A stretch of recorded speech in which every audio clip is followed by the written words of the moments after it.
Hi everyone, this is Gail with Pretty Presets, and I'm going to try and edit a photo for you so you can see how I edit with presets.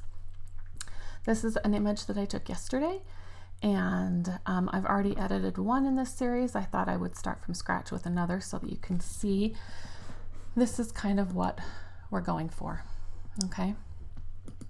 So the first thing I'm going to do is this is my workflow. Yours might be a little bit different, but I start with one of my favorite presets that's kind of my style and that I use on most of my photos, and that's Aphrodite. Now, you may have others that are favorites for you. So it might be Reverie for you. It might be Bubble Tea. It might be from the Clean Edit, Clean Color, or something like that. Those are all great starting places, and if they fit your style, just kind of pick one. I tend to have about 3 or 4 that I like a lot, and I use those over and over. So I apply my preset first. Now this is just the order I've done it in. This doesn't necessarily mean it's the perfect order. And then I usually adjust my white balance and my exposure. So I'm going to come over here and I'm going to adjust my white balance. You can use the dropper. I get frustrated with the dropper sometimes, so I just eyeball it. So I obviously know this was taken in the shade. It's way too blue on the skin tones. So I'm going to raise the temperature up to, let's see where it looks good. I'm guessing in the 53s. Okay, that looks a lot better on the skin tones. And then I am going to leave the tint alone for now. I sometimes may adjust that at a later time. One thing I am noticing is that there's still a little redness on the skin, so I'm going to adjust that here in a minute. With this location, I've got a lot of bright highlights, and so I'm going to pull my highlights down just a touch for this image. And it's not a science, I just go somewhere in there. Sorry, my email's going off. Okay.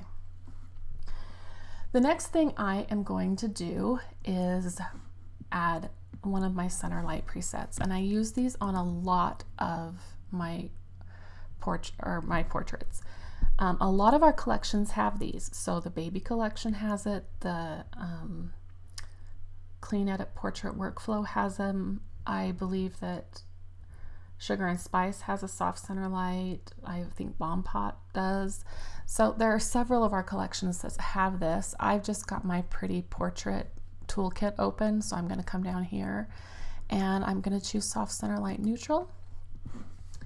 I'm going to come up here, I'm going to click on the radial filter because this is created with a radial filter. I'm going to click on it and I'm going to just adjust it so it's just a little bit more only around them. I'm going to click done, and then I am going to adjust, I shouldn't have clicked done.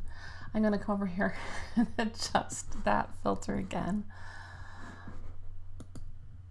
Okay, because I need to reduce the exposure just a little bit.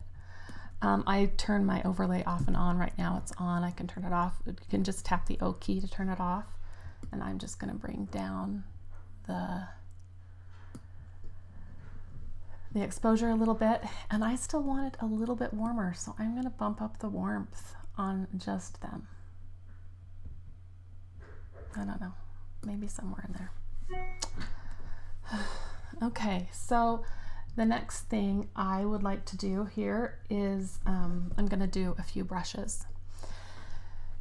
So I'm going to start with, I'm going to go to my brush tool over here. This is one that I have open all the time. I do this on almost every single portrait. Eye and teeth whitener. So I'm going to zoom in. I'm going to do Command or Control plus to zoom in. And over their eyes and teeth, I am going to brush on a little bit of whiteness.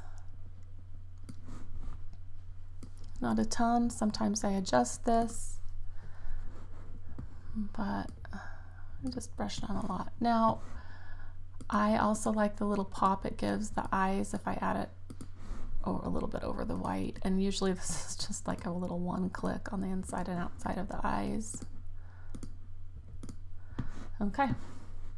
So now I'm going to tap New on my brush tool, and I'm going to choose my reds, reduce red casts. So On the cheeks, it's getting kind of cooler here. So on the cheeks of my subjects, I've got a little bit of redness because of the cold.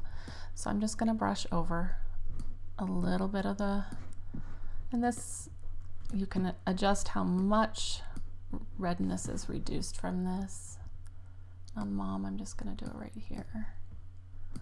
The other place I noticed some redness was on their hands, and you can see that their hands are still pretty cool. I'm gonna fix that in a second. Just anywhere that I just see that there's a little bit too much red, I'm gonna brush over, okay? Then I'm gonna zoom out. You can see that we're doing pretty good here. The next brush I am going to use is from the same collection. This is from these brushes, all of them that I've used here are from the Clean Edit Portrait Workflow, and I love these brushes. I use them almost every portrait. So here I'm going to choose Warm Up, and I'm going to warm this up even more. It was a super sunny day, but because we are shooting in the shade, things tend to look a little bit, we weren't really shooting in the shade, we were sort of shooting in the shade there on the shady side. I'm going to put Warm Up, especially over the legs and hands as well, because that's going to warm them up. The last thing that I would do to this is do a slight crop. We're just a little bit crooked, so I'm just going to turn my crop right there, hit enter, and then I'm going to tap Y so that you can see the before and after. So I will probably choose a couple of favorites from this location, and whatever favorites I choose, I will sync all of my edits across my location. The only thing I don't sync is my brushes, and I do my brushes on every portrait. So if it's a big brush, like maybe the warm-up brush, I could maybe sync that, but eyes and teeth, you just can't sync, and that's just the honest truth. So that took just a few minutes, and we've made a huge difference, and that's how I edit with presets. So hopefully that helps.